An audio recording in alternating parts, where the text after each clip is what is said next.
నమస్తే, welcome to special focus. Hyderabad to Bengaluru 2 గంటల్లోనే చేరుకోవచ్చా? అవును, హై స్పీడ్ రైల్ కారిడార్కు కేంద్రం ప్రయత్నాలు చేస్తుంది. ఇది సక్సెస్ అయి అందుబాటులోకి వచ్చిన తర్వాత ఇక విమానం ఎక్కాల్సిన అవసరమే లేదు. చెక్-ఇన్లు, చెక్అవుట్ల కోసం వేచి చూడాల్సిన పరిస్థితి ఉండదు. విమాన ప్రయాణం కంటే సగం టైంలోనే హైదరాబాద్ నుంచి బెంగళూరు వెళ్తున్నామంటే ఎవరికైనా ఇంతకు మించి ఏం కావాలి? ఇంతకీ ఈ స్పీడ్ జర్నీ వివరాలేంటి? కేంద్రం అసలేం ప్లాన్ చేస్తోంది?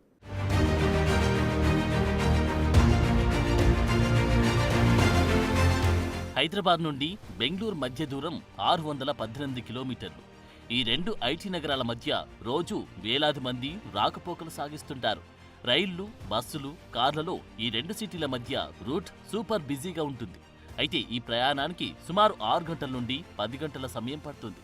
రైలు ప్రయాణం కూడా దాదాపు 12 గంటలుంటుంది. కాదు, త్వరగా వెళ్లాలంటే ఫ్లైట్ జర్నీ తప్ప మరో మార్గం లేదు. ఇక వేలల్లో ఖర్చు చేసి విమానంలో ప్రయాణిద్దామన్నా డెస్టినేషన్ చేరుకోవడానికి సుమారు 4 గంటల సమయం పడుతుంది. విమానం ఎక్కాలంటే సిటీ నుండి ఎయిర్పోర్ట్కు గంట, విమానం బయలుదేరడానికి కనీసం గంట ముందన్నా చెక్-ఇన్ అవ్వాలి. బెంగళూరుకు గంట 15 నిమిషాల ప్రయాణం. ఇక కెంపెగౌడ ఎయిర్పోర్ట్ నుండి బెంగళూరు సిటీలోకి వెళ్లడానికి మరో గంట. ఓవరాల్ గా హైదరాబాద్ టు బెంగళూరు విమాన జర్నీ కనీసం 4 గంటలకు పైనే అనుకోవాలి. అదే హై స్పీడ్ రైలు వస్తే అందులో సగం సమయానికి బెంగళూరుకు చేరుకోవచ్చు.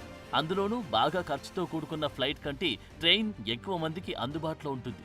కాబట్టి ఐటీ నిపుణులు, వ్యాపారులు మాత్రమే ఎక్కువగా ఎక్కే విమానం ప్లేస్లో ఇప్పుడు సామాన్యుడు కూడా వేగంగా ప్రయాణించే ఛాన్స్ రాబోతుంది.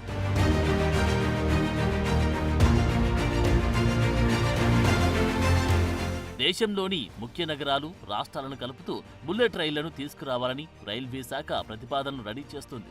ఈ క్రమంలోని హైదరాబాద్ నుండి బెంగళూరు, చెన్నై, ముంబైని కలిపేలా బుల్లెట్ ట్రైన్ ప్రాజెక్టును రూపొందిస్తున్నారు. అయితే ఈ ప్రాజెక్టు పట్టాలెక్కడానికి కొంత సమయం పట్టినప్పటికీ పూర్తయితే మాత్రం ఈ బుల్లెట్ రైల్ పరుగులతో ఈ నగరాల మధ్య ప్రయాణ సమయం విమాన ప్రయాణానికి పోటీగా మారే అవకాశం ఉంది. హైదరాబాద్ నుండి బెంగళూరు, చెన్నైలకు రైలు ప్రయాణంతో రైల్వే శాఖకు కూడా భారీ లాభాలు వస్తాయని భావిస్తున్నారు. ఇక 2 హై స్పీడ్ కారిడార్లను అభివృద్ధి చేయాలని కేంద్రం ప్రతిష్టాత్మక ప్రణాళికలో భాగంగా ప్రధాన సిటీల మధ్య ప్రయాణ సమయాన్ని దాదాపు 10 గంటలు తగ్గించడం లక్ష్యంగా పెట్టుకున్నారు. దానికోసం రైళ్లు గంటకు 320 కిలోమీటర్ల వేగంతో నడిచే విధంగా బుల్లెట్ ట్రైన్పై దృష్టి సారించారు. ఈ హై స్పీడ్ రైళ్లతో హైదరాబాద్ నుండి బెంగళూరుకు కేవలం 2 గంటల్లో, హైదరాబాద్ నుండి చెన్నైకి 2 గంటల 20 నిమిషాల్లో ప్రయాణికులు చేరుకుంటారు. ఇది విమాన ప్రయాణం కోసం వెచ్చించే మొత్తం సమయం కంటే సగమేనని చాలా మంది అభిప్రాయపడుతున్నారు.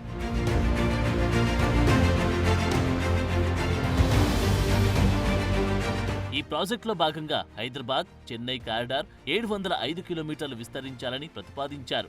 హైదరాబాద్ నుంచి బెంగళూరుకు 626 కిలోమీటర్లు. రైలు మార్గం కోసం ప్రభుత్వ రంగ సంస్థ ఇంజనీరింగ్ కన్సల్టెన్సీ అయిన RITES లిమిటెడ్ తుది స్థల సర్వే కోసం టెండర్లను ఆహ్వానించింది. ఇందులో detail project report, alignment design, traffic అంచనాలు, ఇంజనీరింగ్ డాక్యుమెంటేషన్లు ఉన్నట్టు తెలుస్తోంది. ఇక సర్వేకి, అంచనాకు కలిపి 33 కోట్లు ఖర్చవుతుందని అంచనా వేస్తున్నారు. అయితే ప్రస్తుతం నడుస్తున్న వందే భారత్ వంటి సరుకు రవాణా రైళ్లు ప్రయాణికులకు సేవలందించి సాంప్రదాయ రైలు పట్టాల మాదిరిగా కాకుండా ఈ కొత్త కారిడార్లు ప్రత్యేకంగా హై స్పీడ్ రైళ్ల కోసం ఉంటాయని అంటున్నారు. ఈ design Mumbai, Ahmedabad high speed కారిడార్లా ఉంటుందని చెబుతున్నారు. ఈ మార్గం ప్రస్తుతం బుల్లెట్ రైల్ కార్యకలాపాల కోసం అభివృద్ధిలో ఉంది. ముంబై, అహ్మదాబాద్ ప్రాజెక్ట్ 2015లో సాధ్యాసాధ్యాల అంచనా స్థితితో ప్రారంభమైంది. తర్వాత 2021లో నిర్మాణాన్ని ప్రారంభించినప్పటికీ 2028 నాటికి పూర్తయ్యే అవకాశం ఉందని అంచనా వేశారు. ఈ అనుభవం ప్రకారం ప్రస్తుతం ప్లాన్ చేస్తున్న హైదరాబాద్ కారిడార్లు తుది రూపం ఇవ్వడానికి దాదాపు 15 సంవత్సరాలు పట్టవచ్చని దక్షిణ మధ్య రైల్వే అంచనా వేస్తోంది.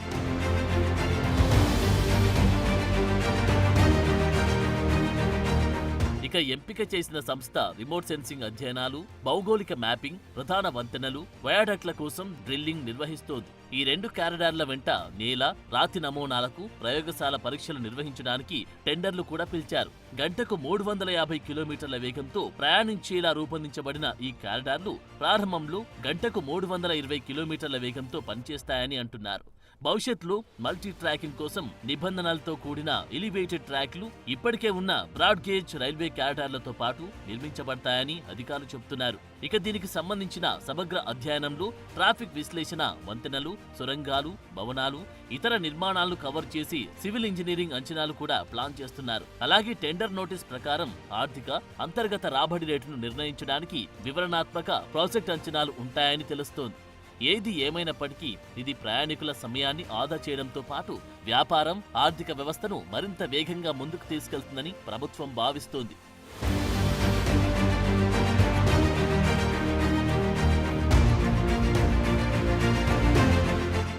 ఇప్పటికే దేశంలో వందే భారత్ ఎక్స్ప్రెస్ల హవా నడుస్తోంది. దీన్నే ప్రయాణికులు ఎంతో ఎంజాయ్ చేస్తున్నారు. అయితే దానికంటే రెండింతలు అధికంగా ప్రయాణించే రైలు వస్తే ఎలా ఉంటుందో ఊహించుకుంటేనే ఎగ్జైటింగ్గా ఉంది. అయితే దేశంలో నిర్మిస్తున్న ఈ బుల్లెట్ ట్రైన్ కారిడార్ కోసం చాలా ఖర్చు చేయాల్సి ఉంటుంది. ప్రస్తుతం భారత రైల్వే ఎదుర్కొంటున్న సవాళ్లపై ఇందులో కొంత మొత్తం చెల్లిస్తే ప్రస్తుతం ఉన్న పరిస్థితిని మరింత మెరుగుపరచొచ్చు. అది మానేసి ఎందుకింత ఖర్చు చేయడం అనే వాళ్ళు కూడా లేకపోలేదు. ఇంతకీ దీనివల్ల ప్రయోజనాలేంటి?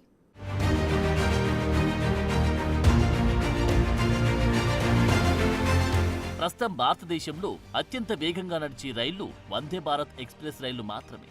దేశవ్యాప్తంగా పలు మార్గాల్లో నడుస్తున్న ఈ రైళ్ల గరిష్ట వేగం గంటకి 160 కిలోమీటర్లు. అయితే ఇప్పుడు రైల్వే శాఖ ప్రతిపాదిస్తున్న బుల్లెట్ రైల్ వేగం ఏకంగా గంటకు 300 నుంచి 350 కిలోమీటర్లుంటుంది. అంటే హై స్పీడ్ అనుకుంటున్న వందే భారత్ రైళ్ల కంటే రెండింతల స్పీడ్తో ఈ బుల్లెట్ ట్రైన్లో ప్రయాణం సాగుతోంది. ప్రస్తుతం ముంబై, అహ్మదాబాద్ మధ్య జపాన్ టెక్నాలజీ ఆర్థిక సాయంతో హై స్పీడ్ కారిడార్ నిర్మిస్తున్నారు. ఈ జపాన్ సాంకేతికతతో బుల్లెట్ ట్రైన్ అత్యంత వేగంగా ప్రయాణిస్తుంది. ఇది ఏకంగా 350 కిలోమీటర్ల వేగంతో ప్రయాణిస్తుంది. అంటే కేవలం గంటన్నరలో ముంబై నుండి అహ్మదాబాద్కు చేరుకోవచ్చు. అయితే ఈ మార్గంలో జపాన్ తయారీ బుల్లెట్ రైలు నడిచే అవకాశం ఉంది. 2028, 2029 నాటికి ఈ ప్రాజెక్ట్ పూర్తి చేయాల్సి ఉంది. ఇక తదుపరి దశలో భాగంగా మరిన్ని హై స్పీడ్ కారిడార్లు నిర్మించేందుకు ప్రణాళికలు చేశారు. వాటిలో భాగంగానే హైదరాబాద్ ముంబై, హైదరాబాద్ బెంగళూరు, హైదరాబాద్ చెన్నై మార్గాలు ప్లాన్ చేస్తున్నారు. ఈ మార్గాల్లో కొన్ని భాగాల్లో ఎలివేటెడ్ భూగర్భ ట్రాక్లు కూడా ఉపయోగించబోతున్నట్లు తెలుస్తోంది.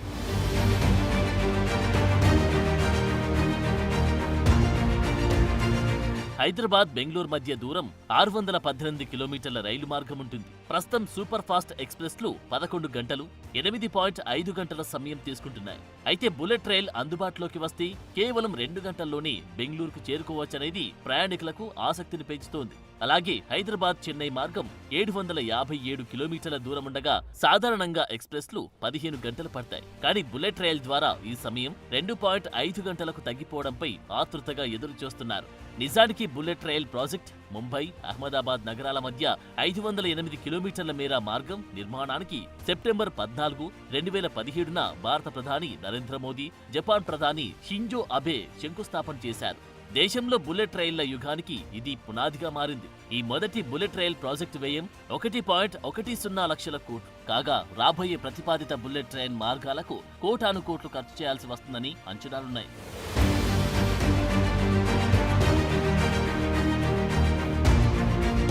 అయితే దేశంలో ఈ బుల్లెట్ ట్రైన్ల యుగం మొదలైన తర్వాత భారీ ప్రయోజనాలు ఉండబోతున్నాయి.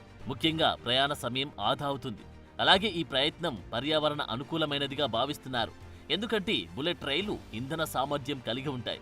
ఇది ప్యాసింజర్ రైలు కాబట్టి ప్రయాణికులు ఈ రైలులో ప్రయాణిస్తే వ్యక్తిగత వాహనాల ఇంధనం ఆదా అవుతుంది. ఇక ఇలాంటి ప్రాజెక్టుల వల్ల రోడ్లపై భారీగా ఉండే రద్దీ తగ్గుతుంది. ప్రయాణికులు రైళ్లలో ప్రయాణించడానికి అలవాటు పడితే ట్రాఫిక్, గాలి, శబ్ద కాలుష్యం కూడా తగ్గుతుంది. అలాగే ఆర్థిక వృద్ధికి తోడ్పాటుంటుంది. కేవలం ప్రజలకే కాదు, ఈ కారిడార్ వెంబడి ఉన్న నగరాలకు కూడా మెరుగైన కనెక్టివిటీ ఉంటుంది. ఇది వారి సామాజిక, ఆర్థిక స్థితిలో పెరుగుదలకు కారణమవుతుంది. అంటే బుల్లెట్ ట్రైన్ ప్రత్యక్ష, పరోక్ష ఉపాధిని పెంచుతుంది. పర్యాటకం, వ్యాపారాన్ని కూడా మెరుగుపరుస్తుంది. ఇక ఈ ప్రయాణం సౌకర్యవంతంగా, సురక్షితమైనదిగా కూడా ఉంటుంది. సంవత్సరాలుగా రోడ్డు ప్రమాదాల సంఖ్య భారీగా పెరుగుతున్న నేపథ్యంలో బుల్లెట్ రైళ్ల రాక సురక్షితమైన ప్రయాణాన్ని సూచిస్తోంది.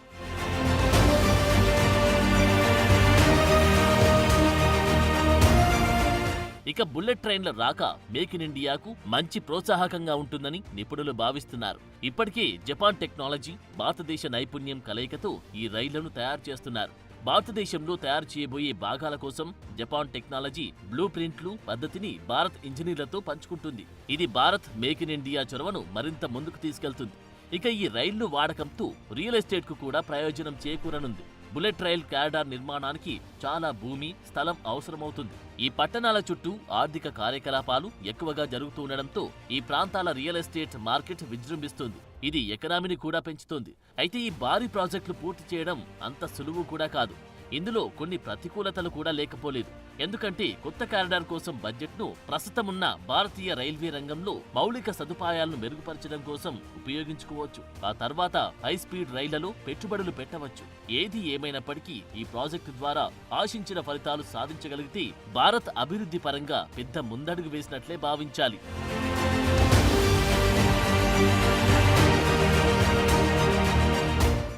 ఇది ఇవాల్టి special focus. Keep watching Big TV.